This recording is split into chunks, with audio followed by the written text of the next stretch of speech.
Hello नमस्कार, स्वागत आहे तुमचं आमच्या मराठी यूट्यूब चॅनलवर, ज्याचं नाव आहे मराठी व्लॉगवाले श्रद्धा आणि प्रकाश।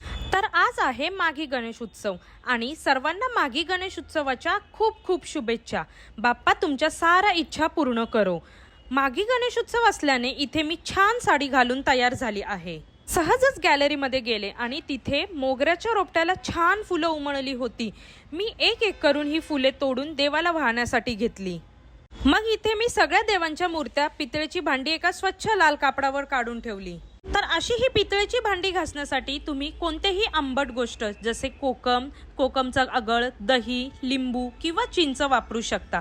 त्याच्याने सुद्धा भांडी स्वच्छ घासून निघतात। सर्व भांडी घासून मी ती पाण्याखाली धुवून घेतली। आता ही धुतलेली पितळेची भांडी अधिक काळ चमकवत ठेवण्यासाठी इथे मी एक लिक्विड वापरणार आहे। हे लिक्विड एका स्वच्छ रुमालावर हव्या तेवढ्या प्रमाणात घेऊन ही पितळेची भांडी व्यवस्थित पुसून घ्यायची।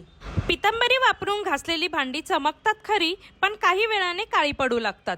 पण ह्या लिक्विडच्या वापराने ही भांडी अधिक काळ काळी पडत नाही। अशा प्रकारे हे लिक्विड वापरून मी सगळी भांडी व्यवस्थित अशी पुसून घेतली आहे।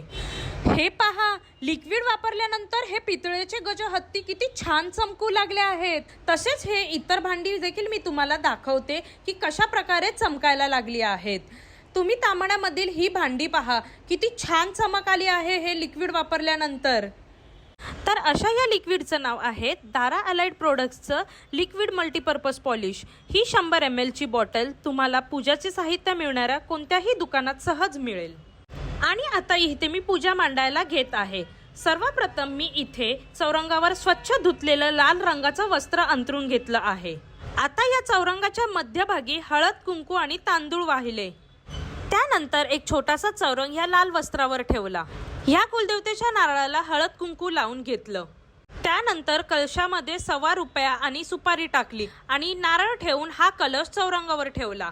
ह्यानंतर गणपतीच्या फोटोला मी कुंकू लावून तो देखील चौरंगावर ठेवला आणि एक एक करून सारे देव छानपैकी मांडून घेतले। लक्ष्मी, गणपती, कुलदैवत, अन्नपूर्णा देवी व्यवस्थित मांडून ठेवल्या। दोन्ही बाजूला गजहत्ती देखील ठेवले। सगळे देव व्यवस्थित मांडून झाल्यावर मी अन्नपूर्णा देवीला, कुलदेवतेच्या कळशाला आणि महालक्ष्मीला हळद कुंकू वाहिलं। आता वेळ झाली होती गणेश पूजनची। यासाठी सर्वात आधी मी गणपतीची मूर्ती एका ताम्हणामध्ये ठेवली। मग या मूर्तीवर सर्वप्रथम जलाभिषेक करून ही मूर्ती स्वच्छ धुवून घेतली। मग यावर दूध ओतलं। दूध ओतून झाल्यावर दही ओतलं। त्यानंतर मग तूप ओतलं। तूप ओतून झाल्यावर मध ओतलं। अशा या पंचामृताने अभिषेक केला। त्यानंतर परत एकदा स्वच्छ पाण्याने मूर्ती व्यवस्थित धुवून बाजूला ठेवली। हे पंचामृत तुम्ही प्रसाद म्हणून पिऊ शकता व उरलेले हे पंचामृत झाडांमध्ये देखील टाकू शकता। आता ही अभिषेक केलेली मूर्ती स्वच्छ रुमालाने व्यवस्थित सगळ्या बाजूने पुसून घ्यायची।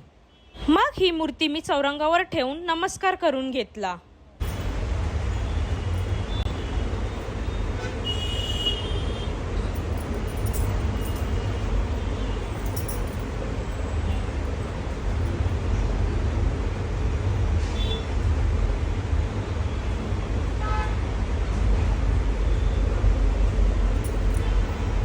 त्यानंतर मग ह्या मूर्तीसमोर एक एक करून असे 5 विड्यांची पाने मांडली आणि त्यावर एक एक करून अशी सुपारी ठेवली।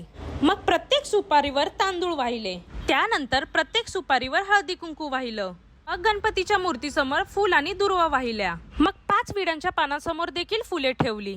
मग आपल्या झाडावरची मोगऱ्याची फुले महालक्ष्मी देवी, कुलदेवी, कृष्णा आणि अन्नपूर्णा देवीला वाहिली। त्यानंतर बाकीची सगळी फुले एक एक करून सगळ्या देवांना वाहिली।